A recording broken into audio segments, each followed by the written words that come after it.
ભક્ત ગોરા કુંભાર.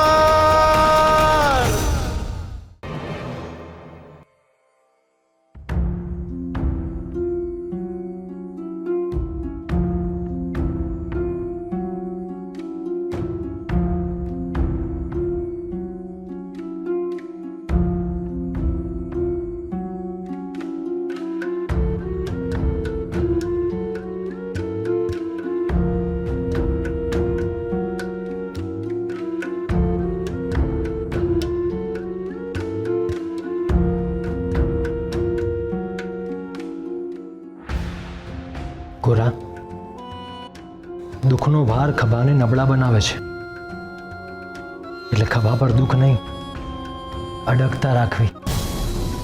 કઠોર વૃક્ષ જેવા નહીં, કોમળ છોડ જેવા બનવું. મુસીબતોના વાવાઝોડા સામે નમી જવું, પણ તૂટી ના જવું. કારણ કે નમેલા એકવાર ફરી ઊભા થઈ શકે છે, પણ તૂટેલા ક્યારેય ઊભા નથી થઈ શકતા. અને આમ પણ હું તો તારી શ્રદ્ધા સાથે બંધાયેલો જ છું, એટલે જીવનમાં ગમે તે થશે, હું હંમેશા તારી પડખે ઊભો રહીશ મારા ભાઈબંધ. નહીં કહો, મને તમારો ભાઈબંધ નહીં કહો. તમે મારા ભાઈબંધ નત. કેમ ગોરા, રિસાયો છે ભાઈબંધથી? રિસાયો નથી, કારણ કે તમે મારા ભાઈબંધ જ નથી. ભાઈબંધ તો મદદ કરે, તમે તો મારી માને જ મારી નાખી.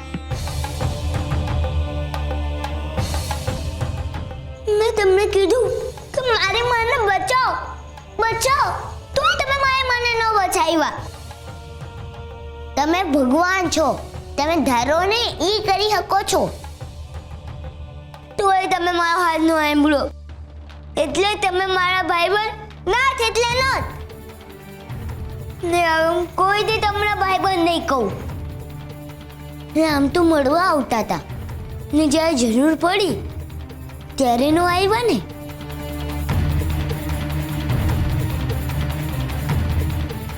ભગવાન છો એટલે નો આવ્યા ને, કાંઈ વાંધો નહીં. હવેથી તમે ભગવાન ને હું માણો. હવે આપણે બે ભાઈબંધ નત, એટલે નત. ગોરા, ગોરા,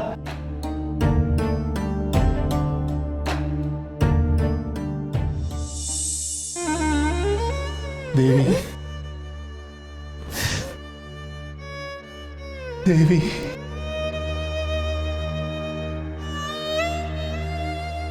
દેવી, દેવી. બાપા, આખું ખોલો ને. બાપા, બાને હું થઈ ગયું. બાપા, આખું ખોલો ને. બાપા. દેવી,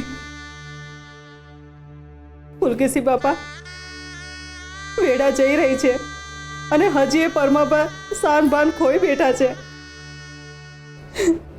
હજી તો દેવીનું ક્રિયાકર્મ બાકી છે, અને દેવીને અહીંયા કેમની લાવશું? અને જે રીતે દેવી આગમાં ભડભડ ભડકી છે ને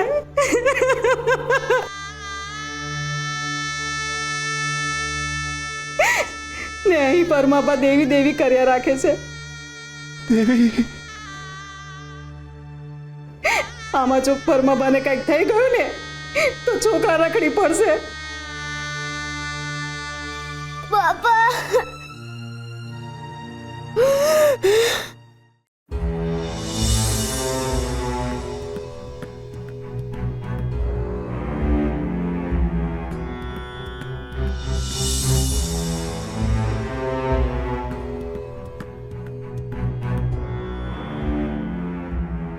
ગોરા,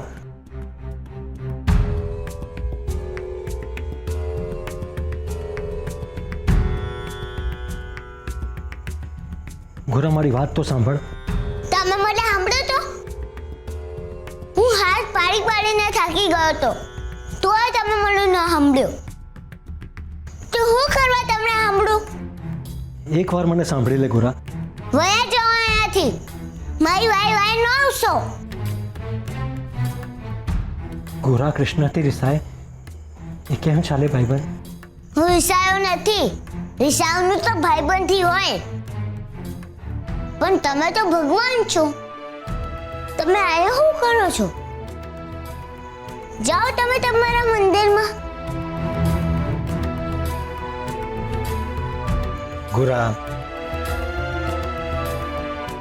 મારી વાત તો સાંભળ. નહીં સાંભળો. ગોરા, આવું ના હોય. મારી વાતને સમજ. હું વિવશ હતો. મેં એ જ કર્યું છે જે મારે કરવું જોઈએ. વિધિના વિધાનને હું બદલી ના શકું મારા ભાઈબંધ. તો પછી મારા મનને નો બદલી શકું. તને સાંભળ્યા વિના, તારી સાથે વાતો કર્યા વિના ને કેમ ગમશે? ગમશે. તમે વિચારો, મને મારી માં વિના કેમનું ગમશે? ભગવાન, મારે કાંઈ પણ થઈ જાય ને તો એ કહેતી હતી કે હરીની ઈચ્છા છે. અમારા ઘરે રોટલું પણ ખૂટી જાય ને તો એ કહેતી હતી કે હરીની ઈચ્છા છે. મને અને સુરાને રમતા રમતા વાગી જાય ને તો માં કહેતી હતી કે હરીની ઈચ્છા છે. બાપાને માટલાના કાવડિયા નહોતા મળતા તો માં અને બાપા બે કહેતા હતા કે હરીની ઈચ્છા છે. માને તાવ પણ આવી જાય ને તો મારી પાસે વૈદ પાસે જવાના કાવડિયા ન હોય તો બાપા માથે પોતું મૂકીને કહેતા કે હરીની ઈચ્છા છે. માં કહેતી કે તમે મારા હાથ ભાઈ બહેનોને તમારી પાસે બોલાવી દીધા તો પણ એને કીધું કે હરીની ઈચ્છા છે. અમારા ઘરમાં કાંઈ પણ ખરાબ થાય ને તો માં અને બાપા બે કહેતા હતા કે હરીની ઈચ્છા છે. અમે જેટલી વાર દુઃખી થયા એટલી વાર મા બાપાએ કીધું કે હરીની ઈચ્છા છે. દર વખતે હરીની ઈચ્છા, હરીની ઈચ્છા. બસ તો પછી તમે જ કહો, અમે દુઃખી થઈ ગઈ એવી ઈચ્છા હું કેમ રાખી છે હરી? બાપા કહે છે કે હરી આપણા મા બાપ છે તો મા બાપ બાળકોને હું કામ હેરાન કરે, હું કામ એમને દુઃખ આપે? મારી મને માએ બાઈક લઈ લેવાની એવી ઈચ્છા હું કામ કરી તમે? ગોરા, મેં તને સમજાવ્યું હતું ને, જેનું સર્જન છે એનું વિસર્જન છે, યાદ છે મને. પણ મારી માં તો મને બચાવવા આવી હતી, એને જ તમે લઈ લીધી. એમાં એનો શું વાંક હતો? વિસર્જન તો મારું થવું જોઈએ ને, તમારે મને મારી નાખવું જોઈએ ને. જી માએ મને તમે કોણ છો એ સમજાવ્યું. જી માએ મને યશોદા માના હાલડા સંભળાયા. જી માએ મને હરે કૃષ્ણ બોલતા શીખવાડ્યું. એ જ મને તમે મારી પાસેથી લઈ લીધી. તમે મારી માને મારી પાસેથી હું કામ લઈ લીધી? હવે તમને કોણ યાદ રાખશે? મારા મા બાપા તમારી કેટલી બધી સેવા કરી, તમારા કેટલા બધા ભજનો ગાયા, એમને મને કાનોડો બનાવ્યો ને મારા બાપા આખો દી તમારું નામ બોલતા રહે, હરે કૃષ્ણ ને મારી માં આખો દી તમારું નામ સાંભળતી રહે. તો તમે એને ન બચાવી? કેવા છો તમે? મારી માએ મને એક વાર દામ આપ્યો તો એ મને કેવું બોલ્યું. તમે તો મારી માને આખા શરીરે દામ આપ્યો એટલે એને કેવું બોલ્યું હશે? એને કેવી બૂમો પાડી હશે કે મને કેવી.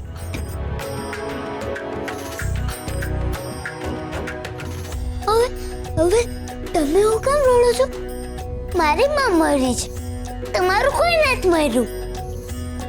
હવે તમે મને લઈ લ્યો ને આગ લગાડી દો ને કરી દો મારું વિસર્જન. હું મા વિના નહીં જીવી શકું. મને વાલી વાલી કરીને કોણ ઉતારશે? અને દાંતણ કોણ કરાવશે? હું રહી જાઉં તો મને કોણ મનાવશે? મને એના ખોળામાં કોણ હોડાવશે? મારા માથે હાથ કોણ ફેરવશે? તો પછી મારા મોઢામાં એટલું કોણ મૂકશે? હું ભાગી જાઉં તો મારા પર કોણ ખીચાશે? હું હંતાઈ જઈશ તો મને કોણ ગોતવા આવશે? મને હાલડું કહીને કોણ ઉવાડશે? મા વિના હંદો કોણ કરશે? કયો ને, કોણ કરશે? મારે મા પાસે જવું છે. મારે આનંદ થયું. મારે માના ખોળામાં માથું મૂકીને હુઈ જવું છે. મને લઈ જાઓ ને એની પાસે. એ શક્ય નથી ગોરા. તો પછી મારું અહીંયા રહેવું શક્ય નથી. હું જાઉં છું. હું હવે તમને કોઈથી મળવા નહીં આવું. હું જાઉં છું. હું જાઉં છું. હું હવે તમને કોઈથી મળવા નહીં આવું. હું જાઉં છું. ગોરા ઉભો રહે. ના ઉભો રહે ગોરા. ના. ગોરા, માં, મારા દીકરા, માં, તું પાછી આવી ગઈ? તું કેમ આવી લાગે છે માં? કેવી બેટા? માં, તું બહુ સારી લાગે છે. પેલા ચાંદા મામા જેવી. પણ માં, તું તો બળી ગઈ હતી. તો આટલી સુંદર કઈ રીતે થઈ ગઈ? એ જ સત્ય હું તને સમજાવવા આવી છું બેટા. મૃત્યુ ભલે દેખાવમાં વિકરાળ અને બિહામણું હોય, પણ મૃત્યુ પછી ફક્ત ને ફક્ત આત્માની સુંદરતા જ રહે છે. તું પાછી આવી જા ને માં.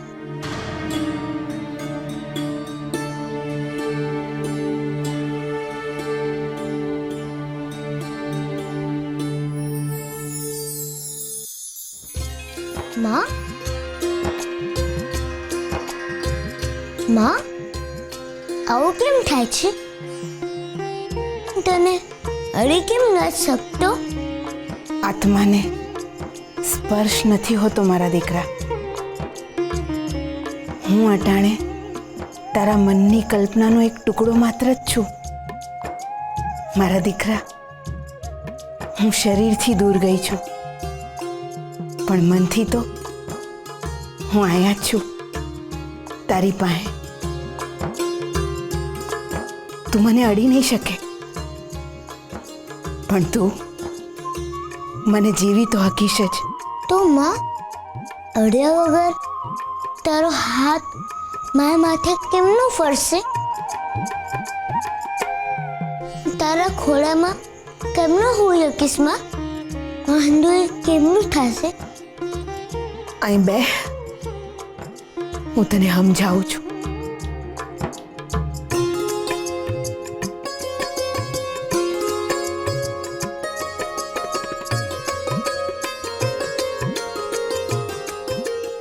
હવેથી તારા મનમાં ઉઠતા હંધાઈ સવાલો તું ગોરાને પૂછ.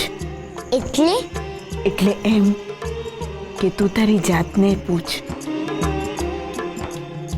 તને સવાલો પૂછવાની બહુ ટેવ છે ને બેટા, એટલે તારે તારા સવાલોના જવાબો જાતે જ ગોતવા પડશે. જાતે જ કઈ રીતે ગોતી શકાય માં? પોતાના મનમાં જઈને,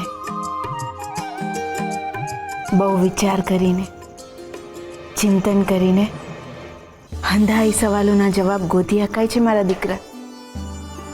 આજ સુધી હું તને જે આપતી હતી ને, હવેથી એ તારે બીજાને આપવાનો છે.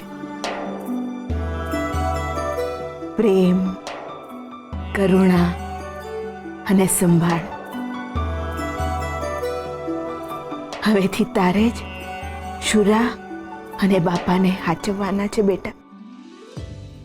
હું તો હજુ નાનો છું. હું કેમ ના હાચવી શકું? પ્રેમ આપવા માટે ઉંમર નહીં, પણ ભાવની જરૂર હોય છે, ને એ તારામાં છે. હવેથી મારી જગ્યા તારે લેવાની છે મારા દીકરા. કોને ક્યારે સૂઈ જવું છે, કોને ક્યારે ભૂખ લાગશે, એનું ધ્યાન હવે મારો ગોરા રાખશે. પણ મારું ધ્યાન કોણ રાખશે? મારું ધ્યાન રાખવા તું પાછી આવી જાય ને માં.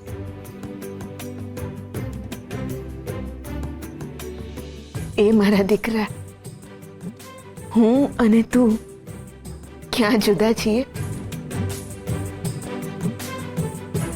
આપણે એક જ છીએ. તારું ધ્યાન પણ તારે જ રાખવાનું છે. પણ મને કેમ ન આવડે આ બધું? કેમ નો આવડે બેટા? હા, હાલ જો, તારા પગને જો.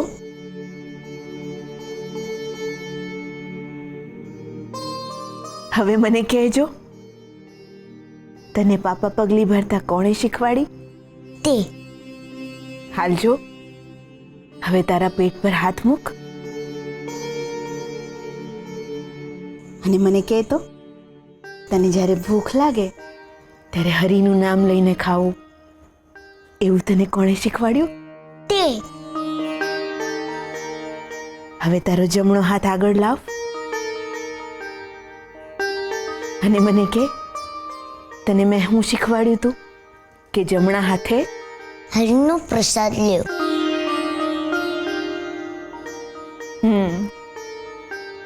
બેટા, હાથ કોઈ દી આમ ન રાખતો, હંમેશા આમ જ રાખવો. ને ક્યારે પણ કોઈ દીને આપવામાં ક્યારેય પાછો ન પડતો, હો ને મારા દીકરા? હાલ, હવે મને કહેજો, મેં તને બીજું હું શીખવાડ્યું તું? લાંદાએ માટે સારું વિચારવાનું, ને બીજું કે મનમાં હંમેશા હરીને રાખવા. ને મુખ પર હરિનું નામ. ના, મારી માનું નામ.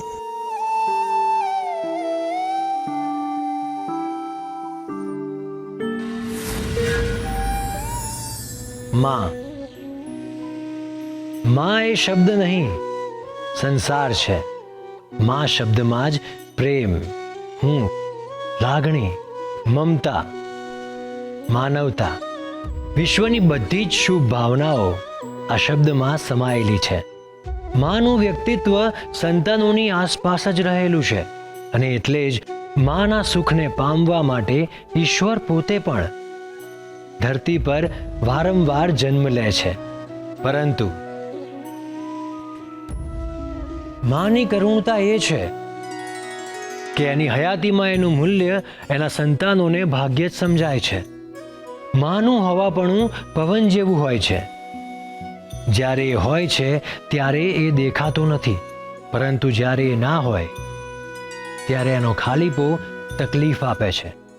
જે મનુષ્ય માનું મૂલ્ય સમજે છે, માના ખોળામાં માથું મૂકીને સૂઈ શકે છે, માના હોઠ ઉપર સ્મિત પ્રસરાવે છે, એ મનુષ્યને ના તો ગંગાના સ્નાનની જરૂર છે, ના ગીતાના ગાનની. એવા મનુષ્ય હંમેશા મારા હૃદયમાં વસે છે. માં જે જીવન આપે છે, માત્ર જન્મ આપીને જ નહીં, જીવન બચાવીને પણ.